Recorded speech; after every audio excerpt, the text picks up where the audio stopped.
இன்னைக்கு சாயப்பாவோட ஒரு வெளிச்சத்தையோ ஒரு சத்தத்தையோ கேட்கணும் அப்படின்னா ஒரு இருட்டு ரூமுக்குள்ள கதவை தாழ்ப்பப்பட்டுக்கோங்க. இந்த ஒரு வார்த்தையை சொல்லிக்கிட்டே இருங்க. கண்களை இமைக்காம ஒரு பாயிண்டில் வைங்க. இந்த புள்ளியை மட்டும் வைக்காதீங்க. இந்த இடத்துல ஒரு கமா வைங்க. சாயப்பா குஷியோட ஓடோடி வந்து நீங்கள் எந்த இடத்துல கமா வச்சிங்களோ அந்த இடத்துல ஒரு முக்கியமான ஒரு விஷயத்தை செய்வார். நிச்சயமாக உங்களை ஏமாத்தினவங்க சந்தோஷமாக இருப்பாங்க. வயிறு எரியக்கூடாது, வயிறு எரியவே கூடாது. அவங்க நல்லா இருக்கட்டும் சொல்லி மனப்பூர்வமாக வாழ்த்துங்க. அதற்கப்புறம் உங்கள் வாழ்க்கையில் என்ன நடக்கும் தெரியுமா? தயவு செய்து இந்த ஒரு வார்த்தையை வச்சு பிரார்த்தனை செய்யவே செய்யாதுங்க. அவருடைய மனசு பெரிய வருத்தத்தையும் மனவேதனையையும் அது தரும். ஓம் சாயிரா சாயிரா, ஓம் சாயிரா சாயிரா, ஓம் சாயிரா சாயிரா, அன்பே சாயிரா, பேரன்பே சாயிரா, அகிலம் தளிக்க ஆத்மா விழிக்க அனுதினம் சாயிரா, எங்கள் அன்பே சாயிரா. ஒன்றே இறைவன், ஒன்றே பூமிக்கென்றும் சாயிரா, சரணம் சாயிரா, நன்றே செய்து வாழ்வோம், நாம் ஒன்றே செய்து வாழ்வோம், அன்பே சாயிரா.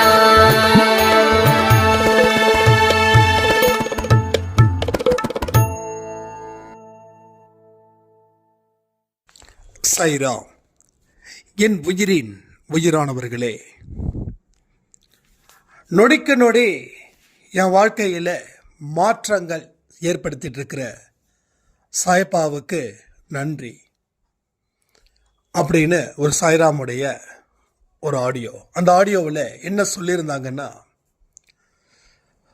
வாழ முடியுமா அப்படின்ற ஒரு பெரிய கேள்விக்கு பதிலை இன்னைக்கு 12 மணிக்கு கொடுத்த பதிவில் சாயப்பா வச்சுட்டாரு. உன்னாலே முடியும், உன்னால் முடியாது அப்படின்றது இந்த உலகத்திலேயே எதுவுமே இல்லை. அதனால் நீ சிறப்பான வாழ்க்கையை வாழ்வதற்கு உன்னால் முடியும் அப்படின்னு சொன்னாங்க. ஸோ நம்ம வாழ்க்கையில் இருக்கக்கூடிய இந்த மாதிரியான ஒரு மனநிலையை எப்படி சாயப்பா அவங்களுக்கு கொடுத்தாங்க அப்படின்ற ஒரே ஒரு கேள்வி தான் இந்த பதில். எத்தனையோ தெய்வத்தை வழிபடுறோம், எத்தனையோ வருஷமாக சாயப்பாவையும் வழிபடுறோம். ஆனால் ஏன் அப்போ அந்த மனநிலையை கடவுள் கொடுக்கல? ஏன் இப்போ கொடுக்குறார் அப்படின்னா, உங்கள் வாழ்க்கை சுத்தமாக்கப்படுகிறதுன்னு அர்த்தம். உங்கள் இதயம் சுத்தமாக்கப்படுகிறதுன்னு அர்த்தம். உங்கள் இதயத்தில் இரக்கமும் கருணையும் நிரம்பி வழியுதுன்னு அர்த்தம். இது மாதிரி நிறைய அர்த்தத்தை சொல்லிக்கிட்டே இருக்கலாம். உங்களுக்காக நீங்கள் வாழ்ந்து மற்றவர்களுக்காகவும் நீங்கள் பயன்படுறீங்கன்னு அர்த்தம். ஏன்னா இங்கே பல வழிகள் இருக்குங்க வாழ்க்கையை வாழ்வதற்கு. அந்த பல வழியில் முக்காவாசி வழி நரகத்துக்கு போகிற வழி தான். சில வழிகளோ சொர்க்கத்துக்கு போகிற வழி. ஸோ நரகத்துக்கு போகிற வழியில் தான் நம்ம பயணிக்கிறோம். ஏன்னா அந்த பாதை அவ்வளவு அழகா இதமாக மனசுக்கு பிடிச்சது போல இருக்கு. ஆனால் நரகத்துக்கு போகிற வழி ஆரம்பத்தில் அந்த வழிக்கு போகிறேன்னு தெரிஞ்சும் பல பேர் போகிறாங்க. சில பேர் தெரியாமலும் தன்னை மறந்து போகிறாங்க. ஆனால் சொர்க்கத்துக்கு போகிற வழி சிலது ஆனால் கொஞ்சம் ஒரு மாதிரி ட்ரையாக இருக்குது, ஒரு பாலைவனம் போல இருக்குது. எதுவுமே கவர்ச்சி ரொம்ப குறைவாக இருக்குது இந்த பகுதியில், இந்த பாதையில். மனசுக்கு பிடிச்சது மாதிரி இங்கே எதுவுமே இல்லை. ஆனால் அந்த பாதையோ மனசுக்கு பிடிச்சது போல ஒரு கவர்ச்சிகரமான பாதையாக இருக்குது. நமக்கு என்னென்னலாம் பிடிக்குதோ அது எல்லாம் இந்த இருபுறத்துலேயும் இருக்கு. ஸோ அதனால் அந்த பாதையை இங்கே பலர் தேர்ந்தெடுக்கிறாங்க. ஆனால் கடவுளோட பாதையில் நீங்கள் பயணிக்கும் போது அதில் இருக்கக்கூடிய ஏற்றத்தாழ்வுகள், அதில் இருக்கக்கூடிய இன்ப துன்பம், சோதனை, அவமானம். ஸோ உண்மையை பேசும்போது நம்மளை ஒதுக்கி வச்சிருவாங்க. உண்மையை பேசும்போது நீங்கள் தனிச்சு விடப்படுவீங்க. உண்மையை பேசும்போது உங்களை இந்த கூட்டம் ஒரு மோசமான நயவஞ்சக அப்படின்னு சொல்லி சித்தரிக்க செய்யும். அந்த கஷ்டத்தை, அந்த நஷ்டத்தை எல்லாத்தையும் நீங்கள் சாயப்பா அப்படின்ற ஒரு மனுஷனை வச்சு அந்த நம்பிக்கையோட எந்த பக்கமும் திரும்பாமல், எந்த பக்கமும் சாயாமல் பயணத்தை, ஒரு கடினமான, ஒரு மோசமான ஒரு பயணத்தை நீங்கள் மேற்கொள்கிறீர்கள். இந்த பயணத்துக்குள்ளே வரும்போதே உங்கள் மனசில் ஒரு தீராத அன்பு சாயப்பா மேலே வந்து விடுது. அவரும் பார்க்குறாரு, 10 பேரில் ஒருத்தவங்க மட்டும் கஷ்டப்பட்டு அவமானப்பட்டு ஸ்ட்ராங்காக கடவுள் இருக்கிறான், என்ன அவன் காப்பாற்றுவான், அந்த நம்பிக்கையோடு இருக்கக்கூடிய உங்கள் மேலே கவனம் அவருக்கு வருது. மீதி 9 பேர் என்ன பண்ணுறாங்க? வேற பாதை. ஆனால் நீங்கள் கடவுள் பாதை. அது சிரமம் இருக்குது, சிரமம் இல்லாமல் இல்லை, சிரமம் இருக்குது. இன்னைக்கு காலையில் கொடுத்த பதிவில் கூட அது சொல்லியிருக்கோம். உள்ளே இருந்து செயல்படும் போது கொஞ்சம் கஷ்டம், ஆனால் அலைச்சல் கிடையாது. வெளியில் இருந்து பயணங்கள் மேற்கொள்ளும் போது அலைச்சல் ஜாஸ்தியாக இருக்கும், ஆனால் ரொம்ப சுலபமான வழிகள் இருக்குது, ஏகப்பட்டது இருக்குது. ஆனால் எது மோஸ்ட் பவர்ஃபுல் ஒரு இம்பேக்டை க்ரியேட் பண்ணுது அப்படின்னா, இன்டர்னல் மூலமாக நம்மளுடைய ட்ராவல் பண்ணும்போது, லைஃப்பை ரீட் பண்ணும்போது, நம்மளை செதுக்கும் போது. பட் எக்ஸ்டர்னல் ஷோஸில் வெளிப்புறமாக இருக்கக்கூடிய எந்த ஒரு விஷயமும் ஜஸ்ட் லைக் தட், அவ்வளோதான்.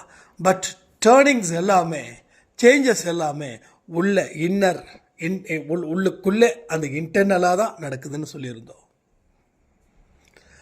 அதுபோல் உங்கள் மனசை சீர்படுத்தி, உங்கள் மனசை சரிப்படுத்தி, உங்கள் மனசை ஒரு பாதையில் வச்சு அதில் பயணத்தை மேற்கொள்ளும் போது வரக்கூடிய கஷ்ட நஷ்டத்தை கடவுள் பார்த்துக்கிட்டே இருக்கிறார்.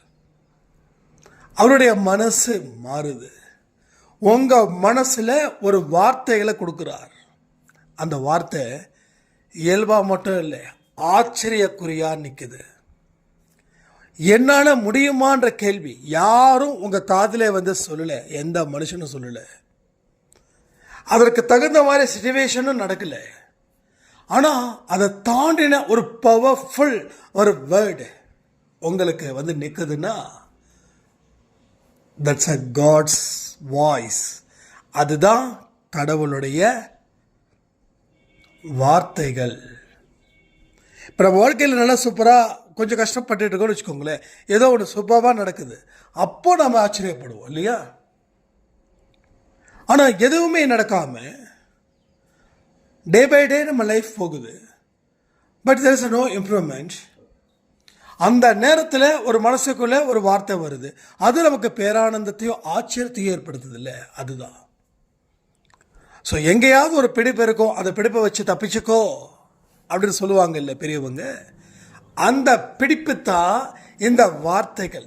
இந்த வார்த்தைகளுக்கு தான் அவ்வளவு பெரிய மகத்துவமும் அவ்வளவு பெரிய ஒரு ஆச்சரியக்குறியும் அந்த பிடிப்பில் இருக்குது.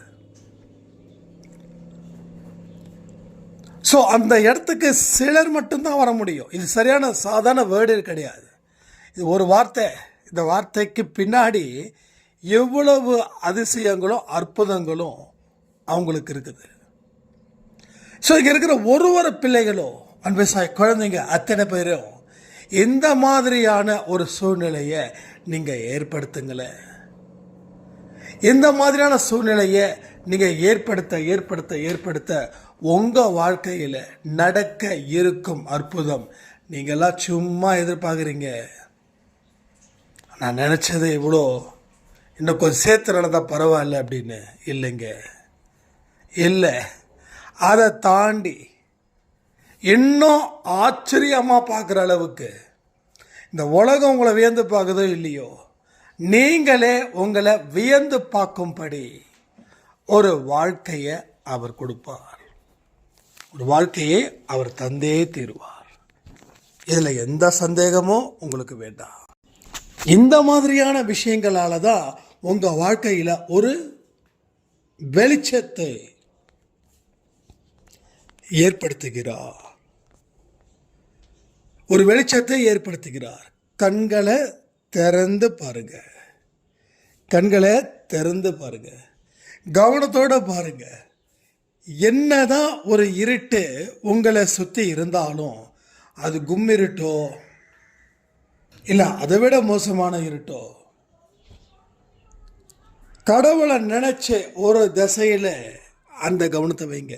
ட்ரை பண்ணி பார்க்குறீங்களா? சீரியஸாக சொல்கிறேன், ட்ரை பண்ணி பார்க்குறீங்களா? நான் நிறைய ட்ரை பண்ணி பார்த்துருக்கேங்க. ஒரு இருட்டில் உட்காந்துக்கோங்க. இன்றைக்கோ நாளைக்கோ, தட்ஸ் யுவர் ஓன் டைம். ஒரு இருட்டான ஒரு பகுதியில் இருந்துக்கோங்க. டைமிங் ஃபிக்ஸ் பண்ண வேண்டாம். ஒரு பர்டிகுலர் திசையில் பாருங்க. அந்த திசையில் சாய்ப்பா நினச்சிக்கோங்க. எனக்கு இப்போ நீ ஒரு வெளிச்சத்தை காட்டப் போவதற்காக நன்றி அப்படின்ற ஒரு வார்த்தையை திரும்ப திரும்ப சொல்லுங்க. திரும்ப திரும்ப சொல்லுங்க. அதை நல்லா வாஷ் பண்ணுங்க. திசையே மாற்றாதீங்க. கண்ணை கூட, இமைகளை கூட வலிக்கும் போது மட்டும் கண்களை மூடி மறுபடியும் கண்களை திறங்க. நல்லா புரிஞ்சுக்கோங்க. எனக்கு வெளிச்சத்தை காட்டப் போவதற்காக நன்றி. அந்த ஒரே ஒரு வார்த்தையை ஒரு இருட்டு ரூமுக்குள்ள ஒரு ஏதாவது ஒரு பாயிண்ட்டை பார்த்துக்கிட்டு இந்த வார்த்தையை சொல்லுங்க. கண்கள் திறந்தது போல இருக்கணும். கண்ணோட இமை வலிக்கும் போது கண்ணை மூடி மறுபடியும் தரங்க. அடிக்கடி கண்ணை சிமிட்டக்கூடாது. நிச்சயமாக அந்த இடத்துல ஒரு வெளிச்சம் வந்து போகும். இது சத்தியமான உண்மை. இதை நான் நிறைய தடவை எக்ஸ்பெரிமெண்ட் பண்ணியிருக்கேன். இது சாய்ப்பாலாக வர்றதுக்கு முன்னாடி நான் பண்ணது. அதனால தான் அது என்னால் சட்ட ஞாபகத்துக்கு வரல. இப்போ இந்த பதிவில் சொல்ல என்னமோ ஒரு விஷயம் நமக்கு நடந்ததே அப்படின்னு நமக்கு தோணுச்சு. அவ்வளோதான். ஐ திங்க் காலேஜ் படிக்கும்போது நினைக்கிறேன். அப்போலாம் ரொம்ப கடவுள் மேலே ரொம்ப தீவிரமான பக்தி. அப்போ 11:30 மணி இருக்கும் நைட் நேரத்தில். கண்களை மூடி ஊதுபத்தி மட்டும் ஏற்றி வச்சு இப்படிலாம் சாமியை வழிபாடு செய்யக்கூடிய ஒரு விஷயம். ஏன்னா கடவுள் அப்படின்னா எனக்கு ரொம்ப பைத்தியனே சொல்லலாம். கடவுள் அப்படின்னா எந்த சாமியாக இருக்கட்டும், அந்த சாமியில் அந்த வார்த்தைகள் சான்ஸே கிடையாது. ஸோ யூடியூப்பில் பார்த்தீங்கன்னா நிறைய பார்ப்பேன் நான். இமயமலை, அப்புறம் ஷீரடி நம்ம சாய்ப்பா கோயில், அப்புறம் திருச்சி இருக்கக்கூடிய அந்த ஐயப்பன் கோவில், இதில் பார்த்த இடம் இருந்தாலும் திரும்ப திரும்ப திரும்ப பார்ப்பேன். ஒரு பேரானந்த நிலை இருக்கும். ஒரு 30 நிமிஷம் அந்த இடத்துக்கு போயிட்டு வந்தது போலவே நான் நிச்சயமாக ஃபீல் பண்ணுறேன். ஏன்னா இதெல்லாம் செஞ்சாதான் வாழ்க்கையில் பலன் அளிக்கும் அப்படின்ற அதெல்லாம் இல்லை. இயல்பாகவே நிறைய விஷயங்கள் எனக்குள்ள நடக்குது. ஸோ தெய்வத்துக்கு கிட்ட போக போக பாவங்கள் நிச்சயமாக குறையும். இந்த உலகத்துக்காக சத்தியமாக வாழ மாட்டோம். நமக்கான வாழ்க்கையை நாம் வாழுவோம். இந்த நொடி கூட நம்ம உயிர் பிரிஞ்சா கூட ஒரு சந்தோஷமான வாழ்க்கையை வாழ்ந்து முடிச்ச ஒரு எண்ணம் தான் மனசில் ஆழமாக தோணும். அடுத்தவங்க மைண்டுக்குள்ளே என்ன ஓடுதுன்றதை கூட நம்ம நிச்சயமாக ரீட் பண்ண முடியும். 100%. நான் நிறைய ரீட் பண்ணியிருக்கேன். இதை எதையும் படிக்கலை. என்னைக்கு ஒரு மனுஷனுக்கு ஆழ்ந்த தெய்வீகம் அவனுக்கு ஏற்படுதோ அவன் சொல்வது அத்தனையும் பலிக்கும். அவன் சொன்னதால் பலிக்குன்னு சொல்ல முடியாது. அது யாராலையும் மாற்ற முடியாது. உங்கள் விதியை நான் மாற்ற முடியாது. உங்கள் விதியை கடவுளும் மாற்ற முடியாது. உங்கள் விதியை நீங்கள் தான் மாற்ற முடியும். அதை புரிஞ்சுக்கணும். நீங்கள் எந்த அளவுக்கு உங்கள் விதியை மாற்றிக்கிறீங்களோ அந்த அளவுக்கு கடவுள் உங்களுக்கு துணை புரிவார். பட் கடவுள் யாருக்கு துணை புரிவார்னா, எந்த மனிதனுடைய இதயம் சுத்தமாக இருக்கிறதோ அவனுக்கு தான் துணை புரிவார். கேடுகெட்டவர்களுக்கோ, ஏமாற்றுபவர்களுக்கோ, தந்திரம் செய்பவர்களுக்கோ இங்கே ஆகாது. அது வேற கணக்கு, இது வேற கணக்கு. நான் ஏற்கனவே சொன்னேன், 2 வழி இருக்கு. ஒரு வழி அந்த வழி, ஒரு வழி இந்த வழி. அது அந்த வழிக்கு சொந்தக்காரர்கள். அவர்கள் தந்திரம் என்னென்னமோ செய்வாங்க. நம்மளை வெல்லணும் அப்படின்னா நம்ம பலகீனத்தை பயன்படுத்தி சத்தியமாக சொல்கிறேங்க 100க்கு 100 ஜெயிப்பாங்க. ஸோ இது நல்லா எழுதி வச்சுக்கோங்க, ஜெயிப்பாங்க. வெற்றி புன்னகை டெஃபினெட்லி உங்கள் காதுக்கு வரும். தந்திரத்தால் பெற்ற வெற்றி, எஸ், இன்னைக்கு எல்லா இடத்துலையும் இருக்குது. தந்திரங்கள் நிறைஞ்ச உலகம்.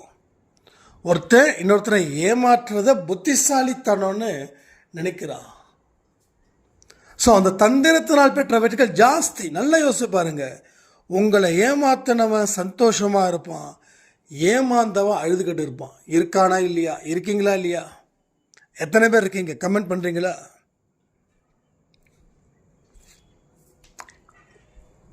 பட் முதல் வெற்றி அவனுக்கு. அதுதான் கடவுளுடைய தீர்ப்பு. ஸோ இந்த இடத்துல விதி தான் அப்படின்னு சொல்லிட்டா கண்டிப்பாக சொல்கிறேன், எந்த தெய்வமும் அதை மாற்றவே முடியாது. இந்த இடத்துல தான் நீங்கள் புள்ளி வைக்கிறீங்க. புள்ளி வச்சதால கடவுளும் உங்களுடன் சேர்ந்து புள்ளி வச்சிட்டாரு. இந்த இடத்துல பெற வேண்டியது கமா. ஸோ நீங்கள் கமா வைக்கிறீங்கன்னா கடவுள் குஷியாக இருக்கார். இந்த ஒரே ஒரு விஷயத்தை மட்டும் நீங்கள் செஞ்சீங்கன்னா கடவுள் செம்ம குஷியாக இருப்பார். அப்போது கமா எதுக்கு வைக்கிறாரு?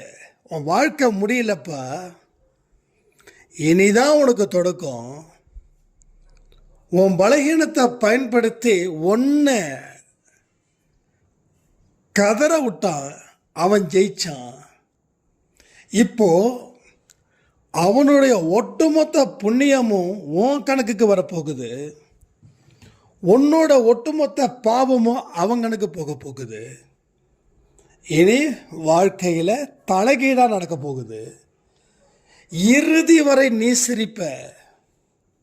உன்னை ஏமாத்துறவனும் இந்த நொடியில் இருந்து அழ வேண்டியதற்கு உண்டான நேரம் வந்துடுச்சு.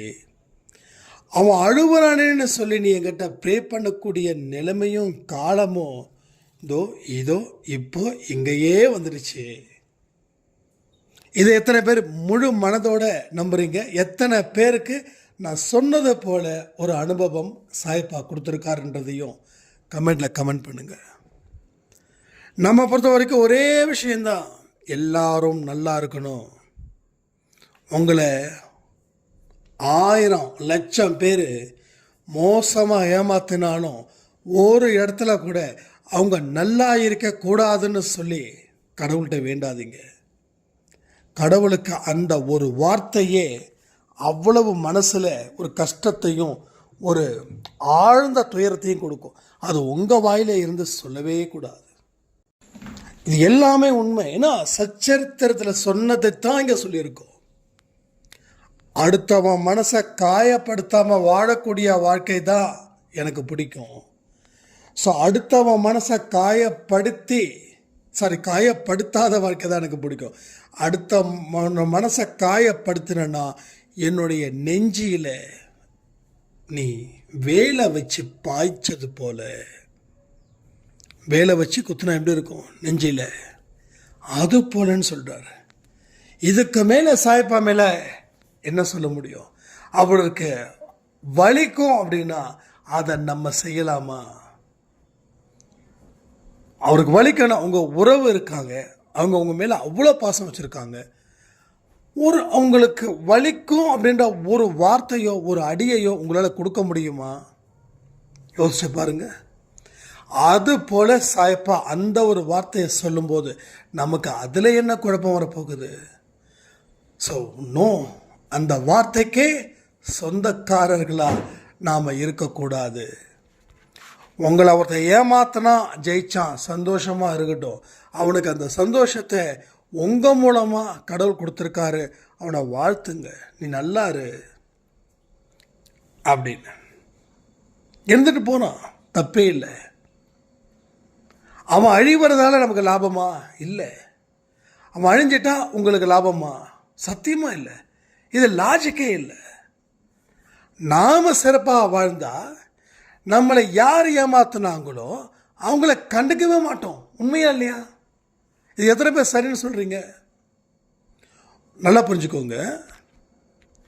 நீங்கள் உங்களை ஒருத்தர் ஏமாத்திட்டான், நீங்கள் அழுவுறீங்க, அவன் வாழவே கூடாதுன்னு சொல்லி பயங்கரமாக சாபம் விடுறீங்க, அவனை திட்டுறீங்க, அவனை தண்டிச்சே ஆகணும்னு சொல்லி முடிவு பண்ணுறீங்க. சரிங்க, அவன் ஒரு நாள் உங்கள் கண்ணுக்கு முன்னாடியே அவன் வாழ்க்கையில் அவனுக்கு எல்லாத்தையும் இழந்துட்டான். இப்போ உங்கள் வாழ்க்கையில் என்ன லாபம் வந்துட போகுது? அதற்கு பதிலாக நீங்கள் உங்களுடைய வாழ்க்கை தரம் உயருது, பெயர் புகழ் எல்லாம் பல கோடி மடங்கு பெறுது. இப்பயும் அவனை நினைப்பீங்களா? ஸோ எது உண்மையான வழி, அந்த வழியில் தான் நம்ம பயணம் போகணுமே தவிர தேவையில்லாத வழி, இதுதான் சரியான வழி, இந்த பயணத்தை ஏங்க மேற்கொள்கிறோம்? என்ன பர்பஸ் இங்கே வந்திருக்குது? ஸோ நீங்கள் ஒருத்தனை பழி வாங்கத்தான் இந்த உலகத்துக்கு பிறந்தீங்களா? நீங்கள் குழந்தையா இருக்கும்போது கடவுள் இவனை போயிட்டு பழி வாங்கு, அதுக்கு தான் இந்த பிறப்புன்னு சொன்னாரா? ஸோ வாழ்க்கையில் நீங்கள் என்ன புரிஞ்சிருக்கீங்கன்னு தெரியுதா? புரிஞ்சிக்க கூடாததை புரிஞ்சுக்கிட்ட மாதிரியும், அந்த புரிஞ்சுக்கிட்டதை கூட சரியாக புரிஞ்சிக்காத மாதிரியும் ஒரு மேலும் மேலும் குழப்ப ரேகையில் தானே உங்கள் முகம். உங்கள் முகத்தை யார் வேணாலும் கண்டுபிடிச்சிடலாம். நீங்கள் பெரிய மாபெரும் கன்ஃபியூஸ்டில் இருக்கீங்க, ஒரு பெரிய குழப்பத்தில் இருக்கீங்க அப்படின்னு. ஸோ யார் ஏமாற்றுவாங்க தெரியுமா? உங்கள் முகத்தை பார்த்தும் உங்கள் வாயில இருந்து வரக்கூடிய வார்த்தைகளை பார்த்தும் ஒரு சரியான அடிமை கிடைச்சிட்டா அப்படின்னு. ஸோ என்றைக்குமே சரி, வார்த்தைகளை கம்மி பண்ணுங்க. எங்கே மௌனமாக இருக்கணுமோ அங்கே மௌனமாக இருங்க. அது நல்லது, அது எந்த அழிவையும் கொடுக்காது. இஷ்டத்துக்கு பேசிக்கிட்டே இருந்தீங்கன்னா எதிரி, அதாவது உங்களை எதிரில் நிற்கிறவங்க உங்களை பற்றி நீட்டாக ஒரு கால்குலேஷன் வச்சுப்பாங்க. உங்கள் பலகீனத்தை நோட் பண்ணுவாங்க, உங்கள் பலத்தையும் நோட் பண்ணுவாங்க. நீங்கள் பலகீனத்தால தான் ஜாஸ்தி அப்படின்னும் போது அவங்க வலையில் வீழ்த்துறதுக்கு பெரிய விஷயமே கிடையாது. நான் ஏமாந்துட்டேன்னு சொல்லி ஏன் கூவிக்கிட்டே இருக்கீங்க? நீங்கள் ஏமாந்ததுக்கு என்ன காரணம் தெரியுமா? அதிகப்படியாக உங்களை பற்றி பேசுனது. எல்லாரையும் நம்புறீங்க. எவ்வளவு கஷ்டம் தெரியுமா? எவ்வளோ பிரச்சனை தெரியுமா? சரி, இன்னொரு சார் யாரையுமே நம்பலை, அது இதோட பிரச்சனை, அது இதோட மோசம். ஒரு சடன் ஸ்டேஜில் வாழ்க்கையில் தனிச்சு விட்டது போல இருக்கும். யாரையும் நம்ப மாட்டேன்ப்பா அப்படின்னு சொல்கிறது. நம்ப வேண்டிய இடத்துல நம்பணும், நம்பக்கூடாத இடத்துல நம்பாமல் இருக்கணும். இவ்வளோதான். இதுதான் நான் உங்களுக்கு சொல்கிறது, என்னுடைய அனுபவத்தில் வச்சு நான் சொல்கிறேன். ஒரு இடத்துல நம்பினா ஒருவேளை அவங்க நம்மளை ஏமாத்தினாலும் ஏதாவது நயவஞ்சகம் பண்ணாலும் சமாளிக்க முடியுமா? பலம் இருக்குதான்னு பார்க்கணும். பலம் இல்லைன்னா கொஞ்சம் அடக்க ஒடுக்கமாக இருக்கிறது நல்லது. வாய்க்கு சொல்கிறேன், வாய்க்கு என்றைக்கு பூட்டு போட்டு இருக்கிறது நல்லது. பூட்டை திறந்து விட்டால் வாய் கண்ணா பின்னான்னு பேசும். அப்போது வாலண்டரியாக பூட்டு போட வேண்டிய சூழ்நிலை வந்துடும். ஸோ என்றைக்குமே சரி, உங்கள் மைனஸை வெளியில் சொல்லாதீங்க, உங்கள் ப்ளஸ்ஸையும் வெளியில் சொல்லாதீங்க, உங்கள் பலத்தையும் சொல்ல வேண்டாம், உங்கள் பலகீனத்தையும் சொல்ல வேண்டாம். நீங்கள் பிறருக்கு புரியாத புதிராக இருக்க முயற்சி பண்ணுங்கள், வாழ்க்கையில் வெற்றி அடைவீர்கள். உங்கள் மனசை கடவுளுக்கு மட்டும் கொடுங்க, கண்டவங்களுக்கு கொடுக்காதீங்க. ஸோ எந்த கல்லால் நீங்கள் தூக்கி எறிஞ்சிங்களோ அதே கல் உங்களுக்கும் பிரச்சனையாக வந்து நிற்கும். அதனால தான் சொல்கிறேன், அதுக்காக ரொம்ப நான் பார்த்து தான் வாழணும் அப்படின்னு சொல்லி ஒரு இன்டைரக்டான ஒரு ப்ரெஷரை நீங்கள் தயவு செய்து ஏற்றிக்க வேண்டாம். ஸ்டெப் பை ஸ்டெப்பாக மூவ் ஆன் பண்ணுங்கள், ஒரு ஸ்டெப்பாக மூவ் ஆன் பண்ணுங்கள். மைண்டை ஒரே ஒரு விஷயந்தான், ரிலாக்ஸ்ட் ரிலாக்ஸ்ட் ரிலாக்ஸ்ட். வேணா ஒரு தடவை வேணா கதறி அழுதுருங்க. யாராவது துரோகம் பண்ணிட்டாங்க அப்படின்னா கதறி அழுதுருங்க, தப்பே கிடையாது. ஆனால் ஒரு தடவையும் கதறி எழுத வேண்டாம். ஏன்னா உங்கள் கண்ணீருக்கு தகுதியே இல்லாதவர்கள், ஏமாற்றுபவர்கள் வந்து நல்லவர்களா சொல்லுங்கள்? அப்போ அவங்களுக்காக நீங்கள் உங்கள் வேல்யூபிளான கண்ணீரை வீணாக்கணுமா? உங்கள் கண்களில் இருந்து ஆனந்த கண்ணீர் தான் சாய்ப்பா வரும் அப்படின்னு சொல்லி கமெண்ட் பண்ணுங்கள். என்னுடைய கண்களில் இருந்து ஆனந்த கண்ணீர் ஒன்றே வரும். எல்லாத்தையும் மறந்துடுங்க. உங்களுக்கு ஏற்பட்ட எதிரி, சூழ்ச்சி, அது இது லொட்டு லொசுக்கு.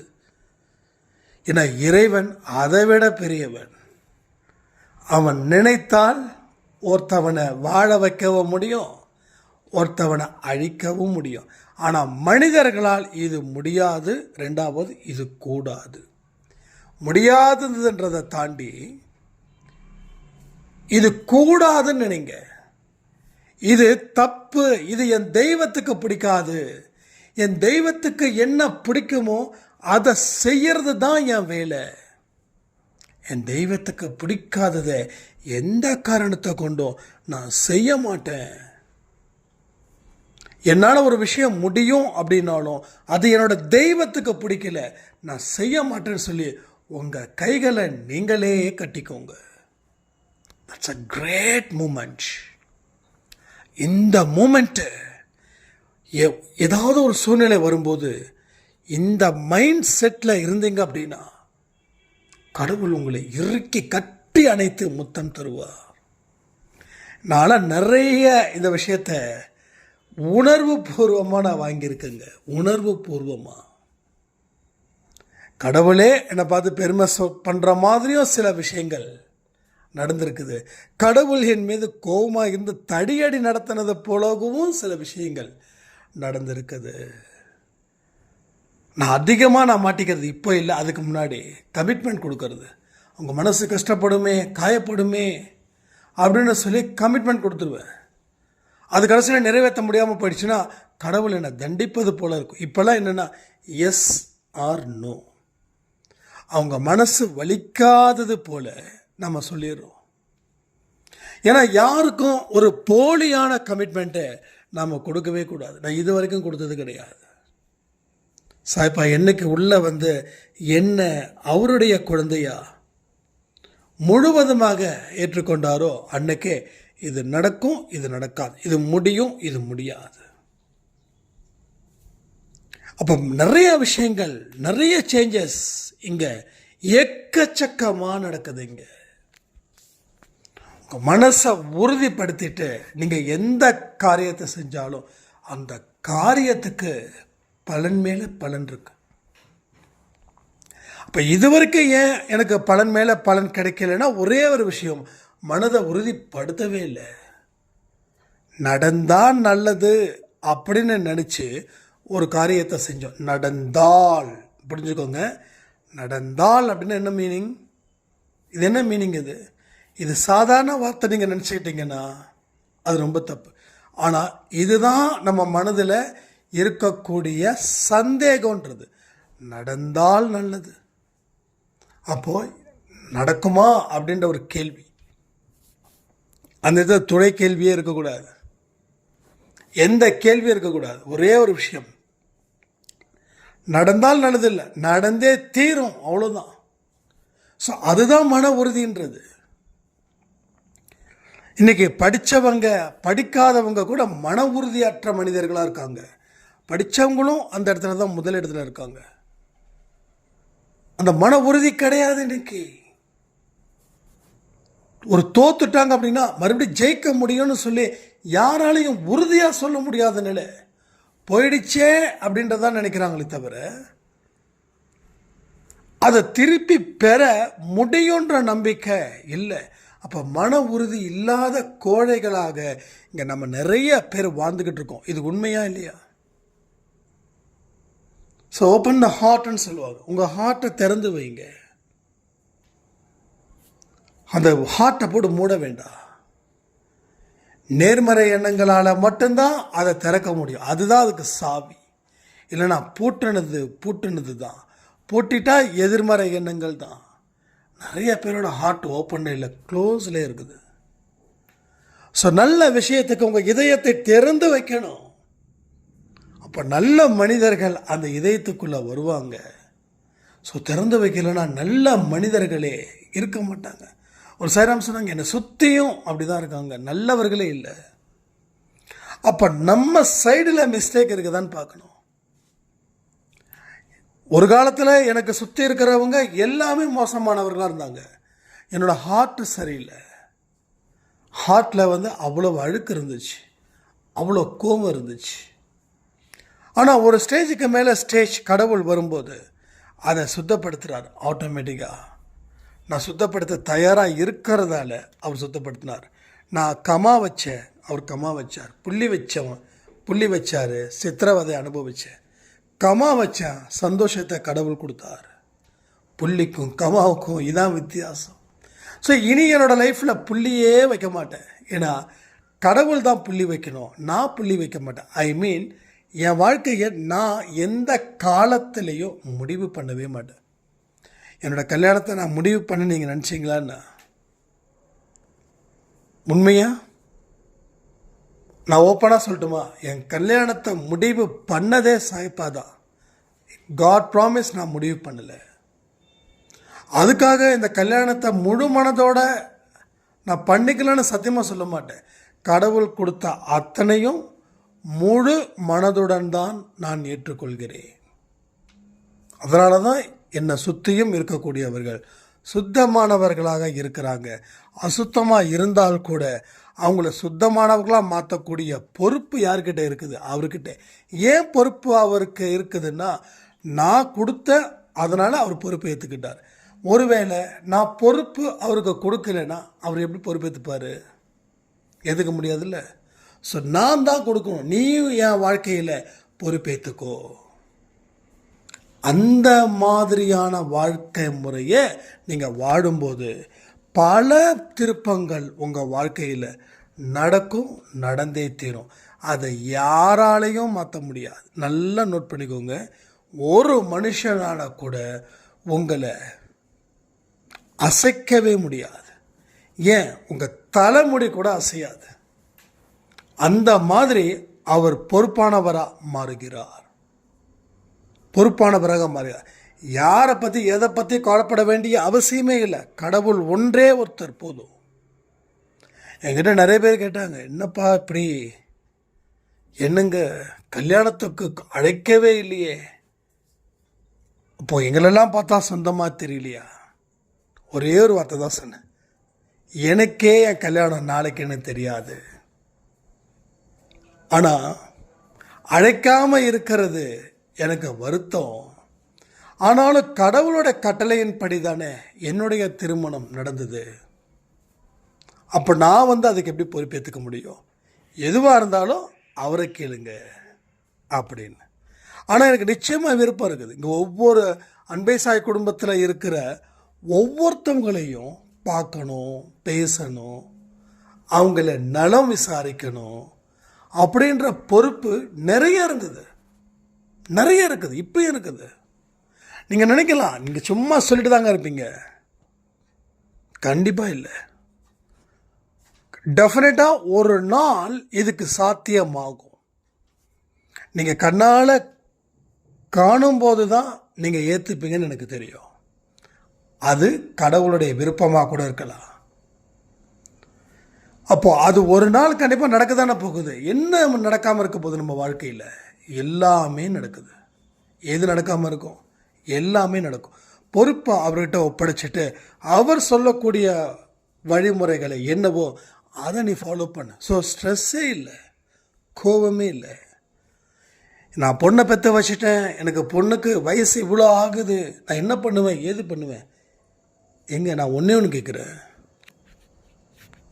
என்னைக்கு ஏன் பொண்ணுன்னு சொல்கிறீங்களோ, ஏன் பையனை சொல்கிறீங்களோ, அங்கேயே அகங்காரம் முத்தி போயிடுச்சுன்னு அர்த்தம். அகங்காரம் முத்தி போயிடுச்சு. இந்த ஜென்மத்தில் இவங்க உங்களுக்கு பொண்ணு, அடுத்த ஜென்மத்தில் இவங்க உங்களுக்கு அம்மாவாக இருக்கலாம், இல்லை சம்பந்தமே இல்லாதவர்களாக இருக்கலாம். அப்போ எல்லா பொறுப்பும் அவர்கிட்ட ஒப்படைச்சிட்டா நாம ஏன் ஸ்ட்ரெஸ் ஆகணும்? வாழ்க்கை பற்றி நம்ம ஏன் பயப்படணும்? உங்கள் கடமை என்ன? உங்கள் பொண்ணை நல்லா பார்த்துக்கோங்க, உங்கள் பையனை நல்லா பார்த்துக்கோங்க, அவங்களுக்காக ப்ரே பண்ணுங்க, அழ வேண்டாம். பொறுப்பை கடவுள் ஏற்றுக்கிட்டாரு. நீங்கள் உங்கள் தலையில் பொறுப்பை வைக்கிற வரைக்கும் அவர் ஏற்றுக்க மாட்டார். உங்கள் தலையில் பொறுப்பை வைக்கிற வரைக்கும் உங்கள் தலை வலி ஜாஸ்தி தான் இருக்கும். அவர்கிட்ட பொறுப்பை ஒப்படைச்சிடுங்க. அவர் எந்த நேரத்தில், எப்போ, எந்த தேதியில், எந்த முகூர்த்தத்தில், எந்த ஊரில், எந்த மண்டபத்தில், எத்தனை பேர் முன்னாடி அந்த கல்யாணம் நடக்கணும்னு அவர் முடிவு பண்ணுறாரோ அது கடவுள் சாத்தியமாக அது நடக்கும். அதை மாற்ற ஒருவனாலும் முடியாது. உங்களை எதிர்த்து 1000 பேர் இருந்தாலும் சரி, அவங்க கல்யாணத்துக்கு வந்து அர்ச்சதை போட்டு ஆசீர்வதிக்க மட்டும்தான் முடியும். அதை தாண்டி என்ன செஞ்சாலும் அவங்களுக்கு தான் பெரிய பிரச்சனையாகும். ஸோ அந்த மாதிரி தான் கடவுள் நமக்கு பெரிய வரம். நான் சொல்கிறேன், நல்லா கேட்டுக்கோங்க. ஒரு சாய்ராம் சொன்னாங்க, அன்பே சாய் அப்படின்றது ஒரு பெரிய வரம்னா என்ன மாதிரியான ஒரு ஃபயர் இங்கே இருக்குது.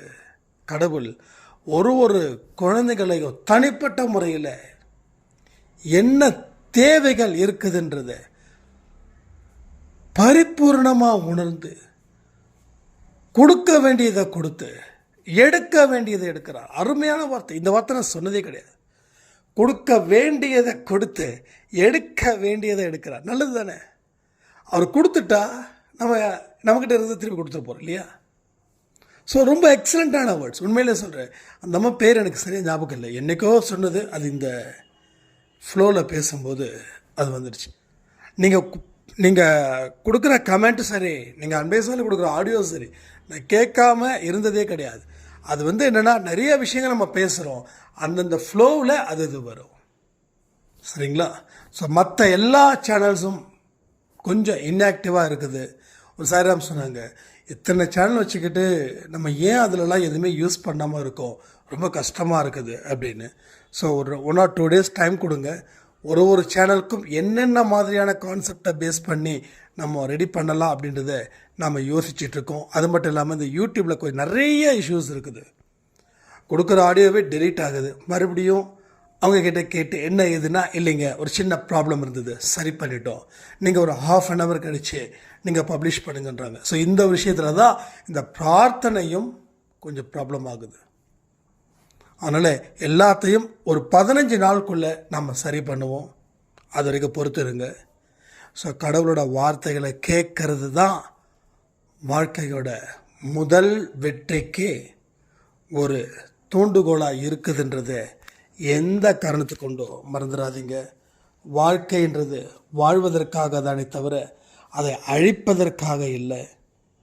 உங்களோட எதிரிகளுக்கும் அன்பு வைங்க, அவங்களுக்காகவும் பிரார்த்தனை செய்யுங்க. வாழ்க்கையில் நீங்கள் நிறைய நல்ல விஷயங்களை நீங்கள் தெரிஞ்சுக்கலான்னு சொல்லி இந்த பதிவை நான் முடிக்கிறேன். ஜெய் சாய்ராம்.